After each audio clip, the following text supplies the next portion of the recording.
Hello, and welcome to Books That Burn with another book essay from Robin. Thank you to Case Aiken, who receives a monthly patron shoutout.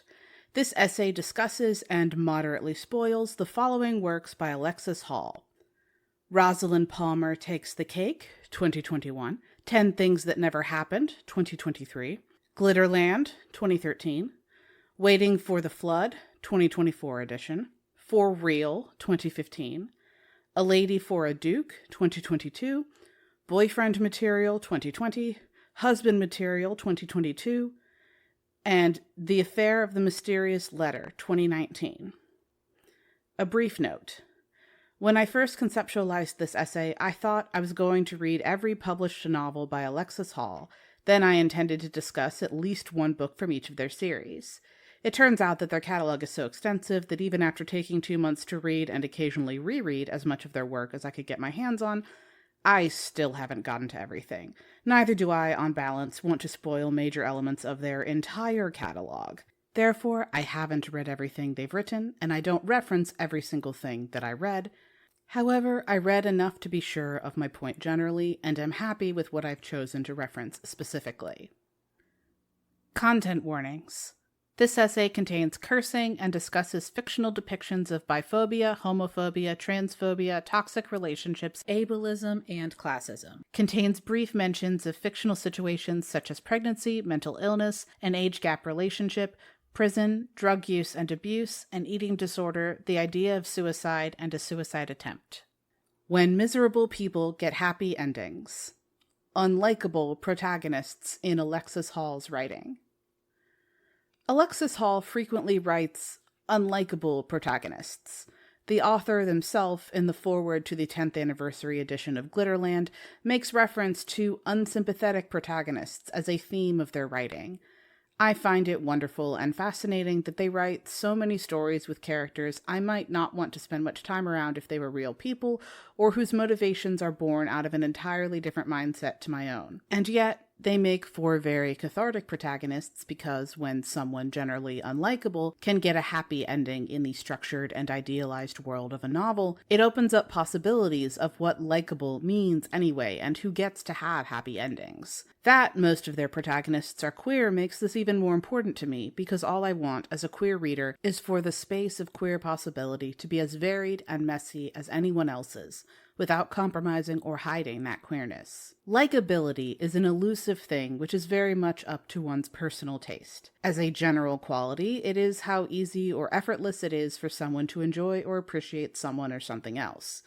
In fiction, likability is best understood as a quality which is inversely proportional to how much explanation or demonstration is required of the narrative to induce the reader to appreciate the character in question. A charming rogue might not stop being likable as the bodies pile up, and a frustrating and belligerent character may be difficult to sympathize with even when the grating edges of their personality are understood. An unlikable protagonist who ends the narrative in a better place than where they started, therefore, is often one where their unlikable qualities are explained or even excused as the story proceeds.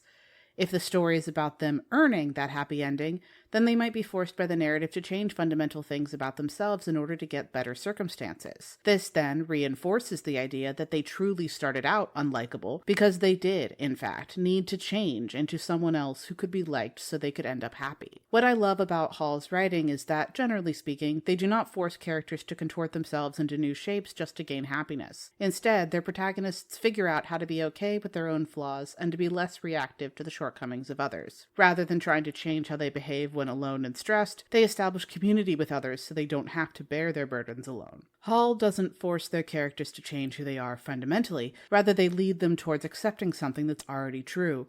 This might require internal reflection and some adjustments to their attitudes, but these small alterations are ones which are better for them generally, even if they were to never get together with the love interest who inspired them to make these adjustments. Sometimes the story isn't even about the unlikable person changing anything at all. Instead, it's a chronicle of their bizarre life and off-putting choices, some strange combination of the flash of a magic trick and the horrifying spectacle of a car crash. Across a variety of series and standalone works, Hall shows their unlikable and frequently unsympathetic characters becoming healthier versions of themselves rather than an idealized version of someone else. learning to be okay with one's own flaws. Some of Hall's stories aren't about fixing a protagonist's flaws, real or imagined, but about them learning to be confident and unashamed of who they are. In Rosalind Palmer Takes the Cake, Rosalind is a single mother in her late 20s with an 8-year-old daughter, Amelie. She decided to keep the baby when she got pregnant in university, and that derailed the path her parents wanted for her. To her parents, every decision she made from 19 onward is one more way she messed up her life from how it should be. She stayed friends with the ex-girlfriend who cheated on her. She didn't marry the rebound boyfriend who got her pregnant. She dropped out of university to take care of her daughter. She hasn't tried to go back to finish her degree. And those are just the moments from nearly a decade of her life that were crucial enough to make it into the narrative. Her parents dote upon their granddaughter, but resent all the decisions that made her existence possible. When the book starts, Rosalind has bought into the idea that her life was derailed in some meaningful way, but she fiercely loves her daughter and would make the same decision to have the baby if she somehow had the chance to go back and do it all over again. Her love, however precious, doesn't pay the bills, and neither does her minimum wage job. She keeps taking her parents' money in order to provide what her daughter needs, but this reinforces a sense that she owes them certain life choices in return. She loves baking and decides to go on a nationally popular baking show as a contestant, hoping to get enough exposure as a middling contestant that she could write about food and get paid for it, or pursue one of the other viable post-reality TV paths available to people who don't win the competition. The idea of unlikable protagonists gets especially weird for queer characters, people whom society will often deem unlikable or terrible just because of their sexuality. Rosalind is a bisexual woman, and the book opens with a sudden meeting with her daughter's teacher because Amelie said a bad word in class, except the bad word was bisexual because it pertains to queer sexuality, and her daughter isn't yet at the grade level where that's an acceptable topic according to the school. Once she makes it to the first weekend of filming its own stressful adventure, where she meets Alan, one of her competitors, Rosalind meets the rest of the contestants, including Harry. Alan is the kind of well-dressed man with a white-collar job that her parents would want her to marry. We know, because her dad immediately approves of him when they briefly meet. She and Alan have a rocky start to their flirtation, but after a few weekends of filming, they are sleeping together.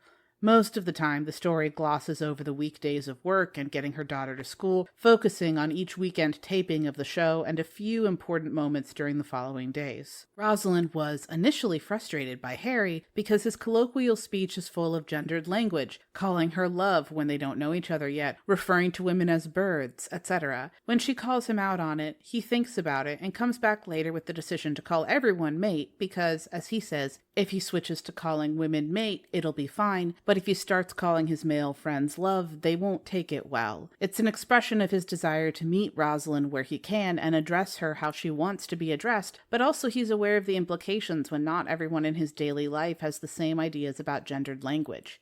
He could have just called her mate and not adjusted his terms anywhere else. Instead, he thoughtfully makes a change in some deeply ingrained habits. By contrast, Alan slowly becomes more and more unpleasant as the show continues, being classist to Harry and possessively sexist about Rosalind, telling Harry to stay away from his girlfriend, when Harry and Rosalind were just talking. The slow escalation of toxic behavior allows for several possible moments where a reader can realize that something is wrong, and this isn't just a choice between two perfectly fine relationship options for Rosalind. It's a great example of how this kind of person can stay in someone's life well past the first warning signs, depending on what other pressures and stressors are in play. While a reader could be upset at Rosalind for not realizing Alan's bad qualities earlier, what actually plays out is an important part of her narrative arc and growth as a character. A romance novel should usually be more than just a checklist of, look at this fictional person, they're great, the protagonist picked correctly, and now everything is fine. While there may be a place for those stories, it's definitely not what Hall writes. Instead, Rosalind's slow realization highlights how insidious classism can be, the way that Alan got past her defenses because he engaged in the acceptable forms of bigotry,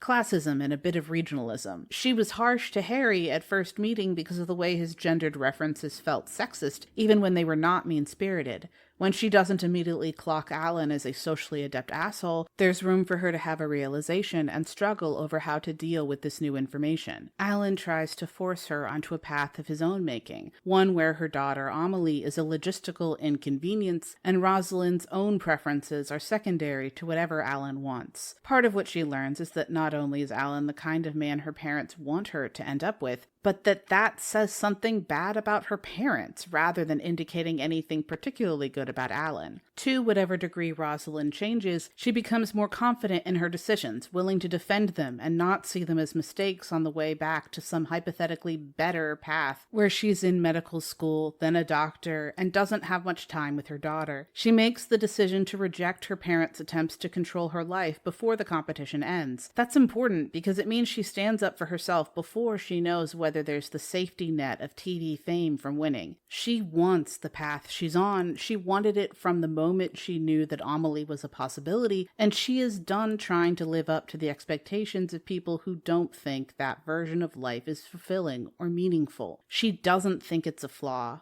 but if other people see it that way, then that's their problem, not hers.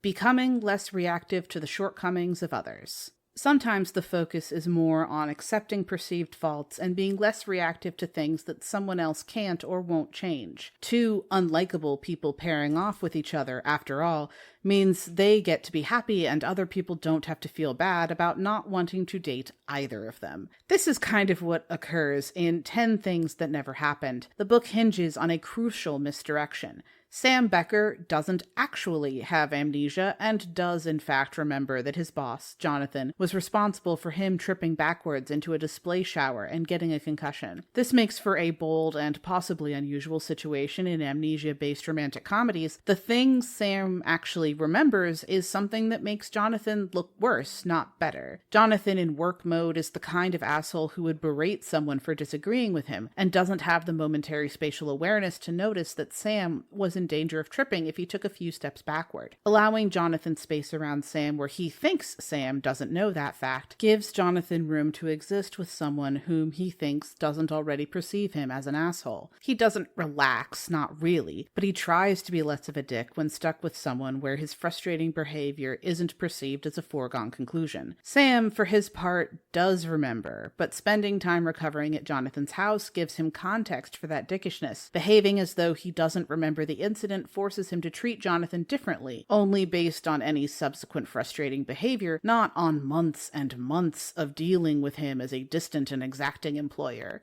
In order to keep up the amnesia act, Sam's reactions are more careful, less instinctual. It sets him up to try and understand Jonathan a bit better, and this understanding underpins the eventual romance between them. Jonathan is too prickly of a person to maintain a nice act for very long, and so they reach an equilibrium where Sam understands why Jonathan does what he does, and Jonathan has time with someone he doesn't assume already detests him. Jonathan loves his family, but they're chaotic and generally overwhelming. He wants their lives to be good, and he's decided that the best way to do that is to send them lots of money. To Sam, he justifies his lack of a social life and constant drive to be at work by pointing out that this is how he has the money to support his family. Soon after Sam meets Jonathan's large, loud family, he points out that they don't care about the money, they just want to see Jonathan. They care more about a messy Christmas with him than whatever little bit of extra money he'd have to give them if he pushed his employees to sell more and made everyone have a shit time instead of relaxing at the holiday. Jonathan starts the book as a prickly, exacting bastard who wants the people around him to just do their jobs and meet the completely reasonable targets he has set for them, so that he can support his relatives from afar. He ends the book as a prickly, exacting bastard who can accept that sometimes experiences can show love as much as financial support. Jonathan changes his approach, not his personality, and finally has room to understand that people who make different decisions generally have good reasons for them, even if he would have done things another way.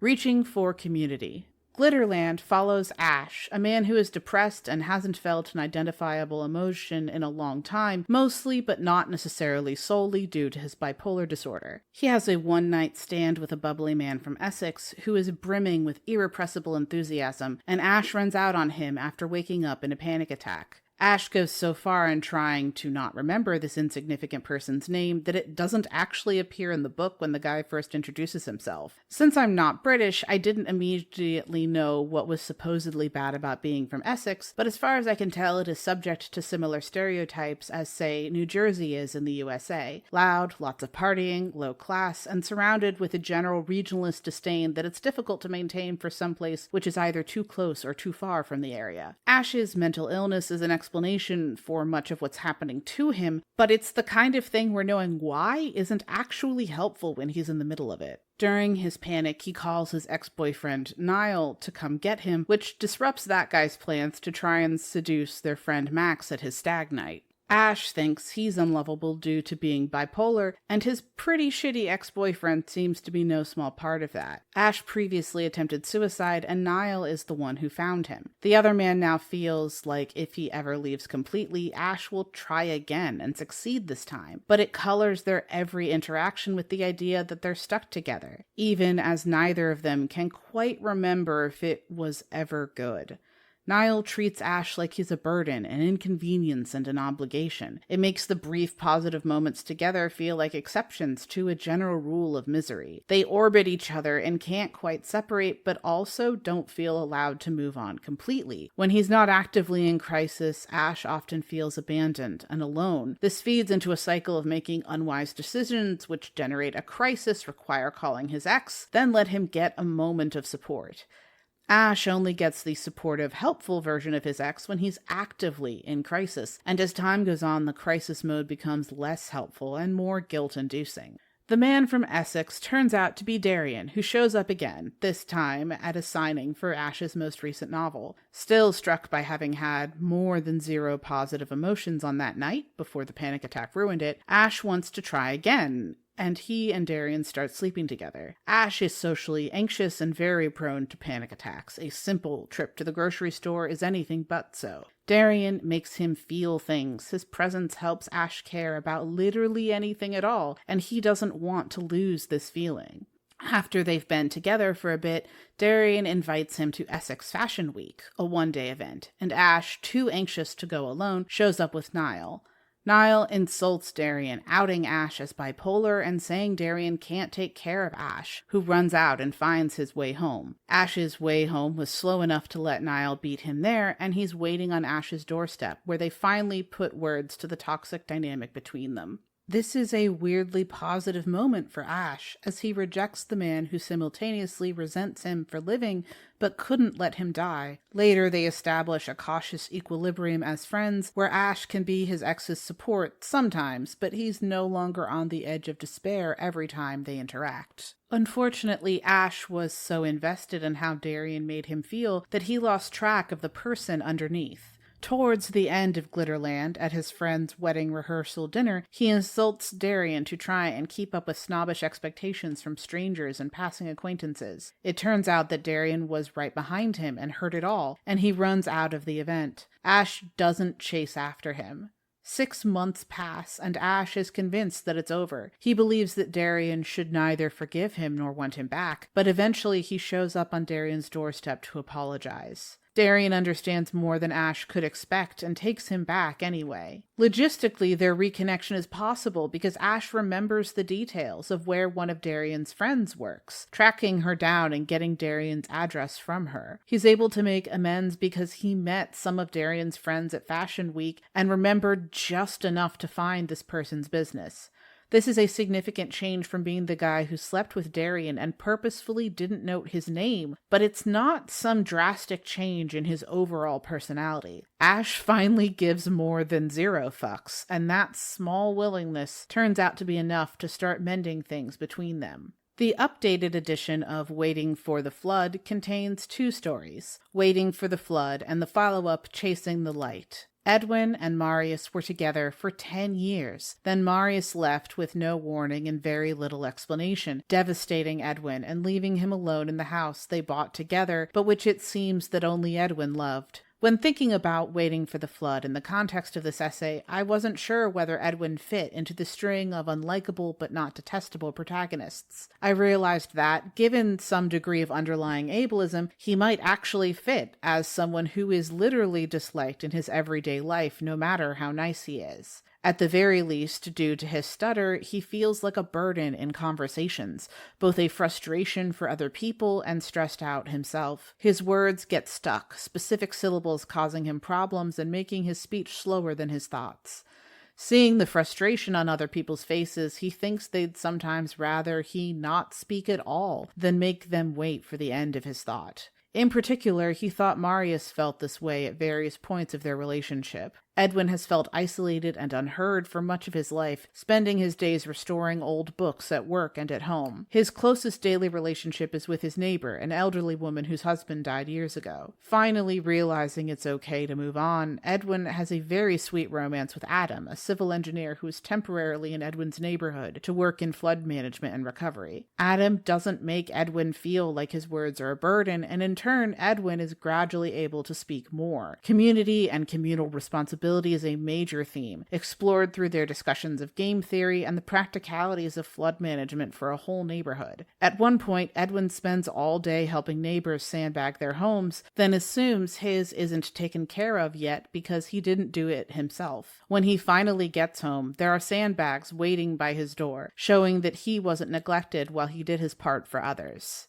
In Chasing the Light, Marius is frustrated by seeing Edwin and his new boyfriend Adam at Marius's family Christmas, invited there by his mother. He abruptly leaves the gathering and injures his ankle outside the boat of a man named Leo. In combination with the descriptions of him in Waiting for the Flood, Marius is unlikable and off-putting. His words are meant to wound, every comment is snide, and to say he makes a game of insulting people would imply more levity in the act than he actually feels. He's as much of a bad guy as Waiting for the Flood ever gets. Even softened in the lens of Edwin's lingering good feelings towards him, there's an initial imbalance, disadvantaging Marius because it's often easier to sympathize with the one who was left rather than the one who walked away. Chasing the Light gradually reveals why he left and enables a slow untangling of how he handled things badly, but also the ways they weren't fitting together as people even before the end. Edwin thought they were happy, and Marius didn't know how to communicate when he was going through something very stressful with no fixed trajectory. He wasn't in a position to be happy with anyone, and so he left. He's a reflexively caustic person,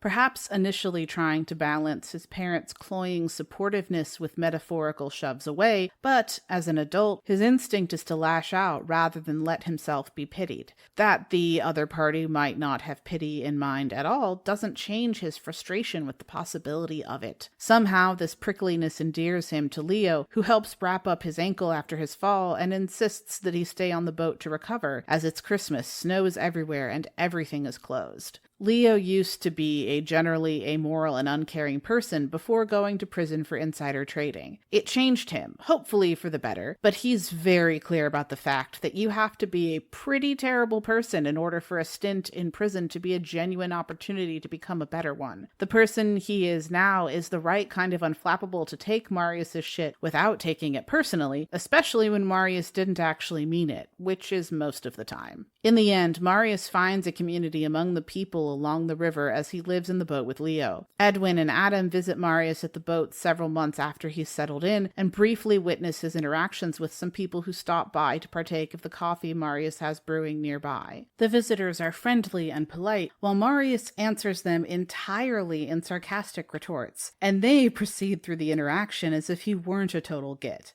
He has found his community, one that accepts the words he offers and doesn't treat them as blades. Edwin has spent his life wounded by other people's reactions to his speech, and he takes words far more seriously than Marius has either the capacity or inclination to do. Now, apart and making new lives with other people, they can be friends at a distance, each supported in the ways that suit them best.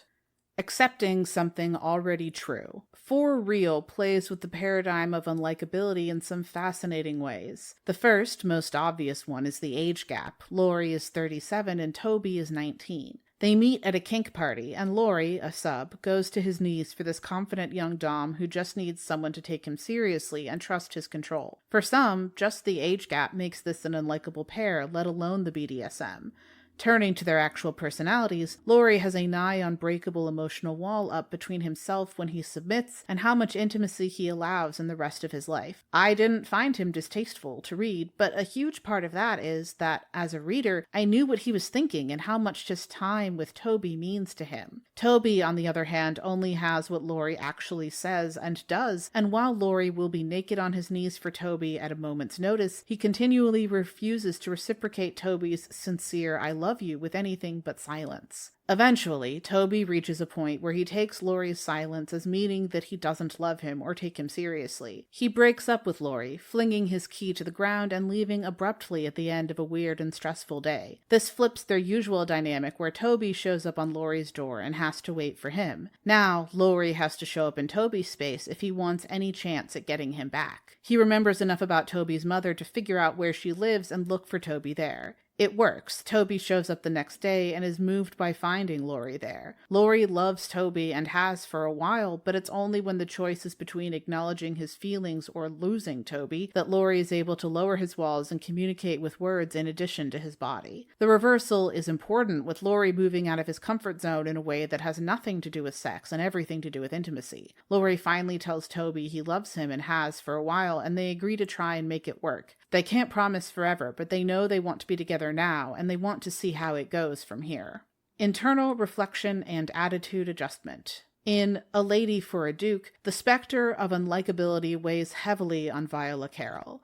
She is living as a woman, as her true self, aware that society at large would not be pleased were they to learn that she was not dead as a man in battle at Normandy, but alive and well in her brother's household, lady's companion to her sister-in-law. Possibly the best example in Hall's work of exchanging isolation for belonging and working on themselves to be a better person is that of Viola's childhood best friend, the Duke of Gracewood, who did not handle his friend's death well. Alone, mourning his closest friend's death for the past 2 years, Gracewood is a recluse, shouting at the servants and making his teenage sister, Myra, miserable in his melancholy. He doesn't know how to talk to Myra, partly because he was raised to make decisions alone, and he doesn't think to consult her on her own life. Their relationship is strained by his absences for boarding school in her childhood and his new role as her guardian now that their father has passed and he is the Duke. Viola, for her part, is concerned that Gracewood will find her reprehensible, that he will hate her. Indeed, after meeting Viola as herself and beginning to fall for her, Gracewood has some all-too-common transphobic reactions when he realizes that Viola and his supposedly deceased friend are the same being.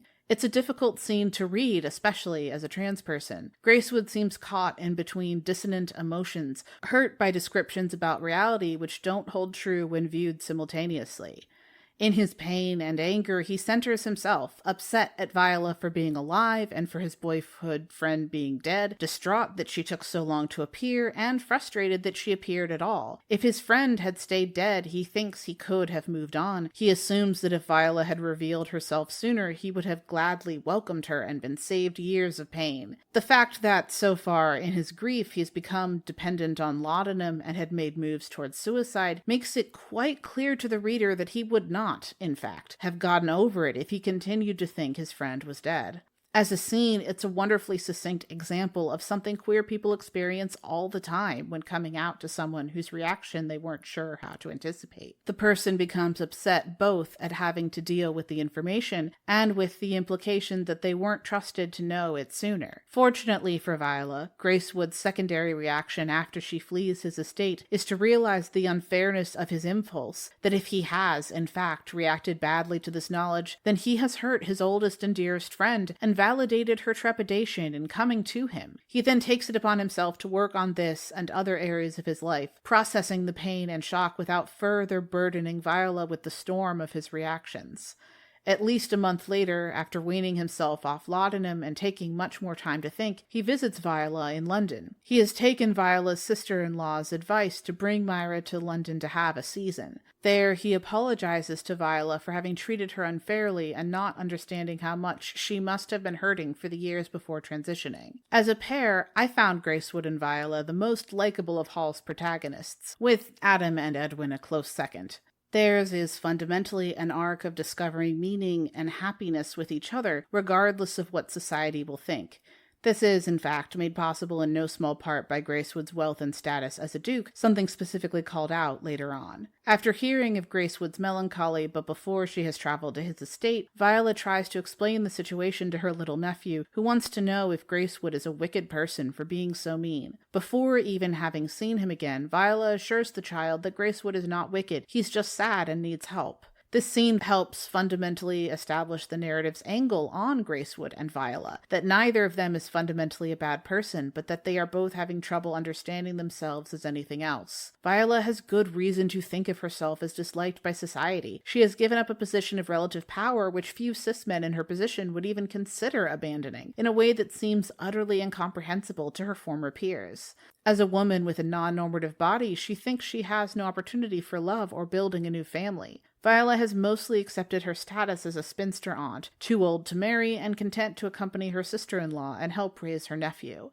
To a modern reader, Viola is actually very likable, witty, and tender, and it is mostly the biases of her society which make her believe she is lacking in some fundamental way. Gracewood, for his part, first appears in ways which require explanations and exceptions in order to excuse his behavior and understand his pain. Grief-stricken and struggling with drug dependency, he has lost track of reality and requires Viola's calm company to come back to himself. His initial harsh reaction to learning Viola's identity necessitates some rapid character growth in order for the reader to accept him as a love interest for Viola. That he puts in the work of his own volition and before attempting to see Viola again is part of what makes him so good for her and gives the rest of their relationship the support it needs for them to fly in the face of social disdain. Change inspired by others. Boyfriend Material is a fake dating romance between Luke O'Donnell, tangentially famous child of two rock stars who have long since broken up, and Oliver Blackwood, barrister, ethical vegetarian, and person so buttoned up that it seems shocking that he's heard of fun, let alone had any, without feeling several kinds of guilty. Luke needs a boyfriend because he works for a charity trying to preserve dung beetles, and many of the white, straight, wealthy donors have been made uneasy by the public perception that he is an irresponsible party boy just like his rock star father. They're careful not to say that they're disturbed that he's gay, but they might be less bothered if he were the right kind of homosexual. Luke was devastated when his last serious boyfriend betrayed him and sold the story of their relationship to the tabloids, but trying to keep things light with a smattering of brief encounters has just given those same tabloids more material to view him as an irresponsible partier. Oliver needs a boyfriend because his parents expect him to have a date for an upcoming event at their house. He's also the kind of barrister/ethical vegetarian who has thought out reasons for everything he does in a way that makes people around him feel like he's judging them for not having come to the same conclusions and lifestyle changes, even though he isn't judging them. Connected by a mutual friend, Luke and Oliver agree to be fake boyfriends for a few months, just until both of their major events are over. Luke has interacted with Oliver before and is sure that the other man detests him. Luke seems very much like he has undiagnosed ADHD, with constant lateness, difficulty focusing on boring things, and a tendency to assume people don't like him even when they're his friends and obviously want to spend time with him. The key to this working as a romance, besides the obvious opportunities presented by an opposites attract situation, is that neither of them are terrible people in a morally complicated way. They just are very intense versions of their kind of person. Oliver is loyal to toxic parents who don't seem to reciprocate his devotion, and he has conflated their assertions that they love him with the idea that therefore their choices are actually good ones for him. This gets untangled a bit more in the sequel, Husband Material, but it's very much in keeping with Oliver being the kind of person who would decide to make himself inconvenienced on a daily basis because it aligns with the principle he's trying to uphold, such as vegetarianism. He holds fast to his decisions once he makes them, using rules and routines to structure his life in everything from a specific annual cabinet cleaning day to the daily discipline of not eating foods he loves because they no longer align with his values. Oliver changes in a lot of little ways just in the first 2 books of this series, but part of why it works so well is that these changes are reflections of underlying consistency in who he is as a person. None of them affect his likability or lack thereof. He doesn't change for Luke. Instead, he makes space in the structure of his life for Luke to align with or deviate from Oliver's routines. His constancy lets Luke be flighty, and Oliver's routines give Luke something to ground himself when he needs it. In boyfriend material, Luke tells Oliver that the other man might have an eating disorder, given his strange relationship with food, alternating between denial and indulgence, followed by exercise to mitigate his guilt and the calories. What would, in some other author's hands, be given enormous focus is instead a relatively minor detail, which affects several scenes but doesn't take over the story. 2 years later, in husband material, Oliver has been seeing a therapist and working on not obsessing over his body. He was striving for a level of physical fitness which is almost impossible to keep while having a healthy relationship to food and nutrition, and is now trying to not punish himself for being less than perfectly cut at all times. Luke is the one who pointed out the potential issue, but Oliver took him seriously and has been putting in the work to make himself healthier mentally as well as physically. As for Luke, he changes from a flighty person who doesn't realize how much he's loved to a slightly less flighty person who tries to put in the work to show his mom, his friends, and Oliver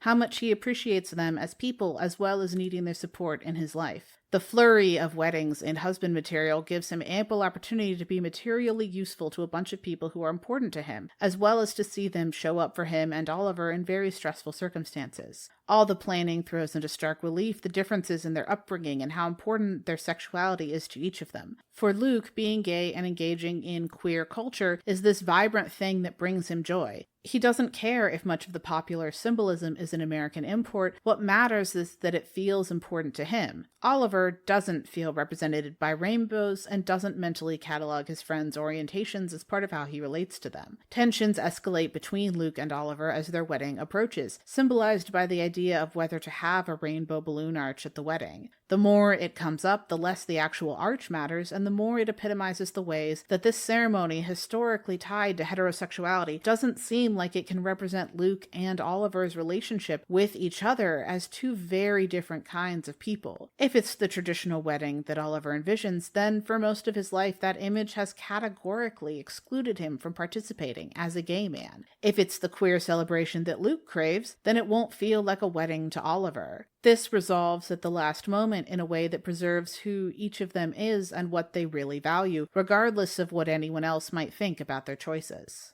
Not changing at all.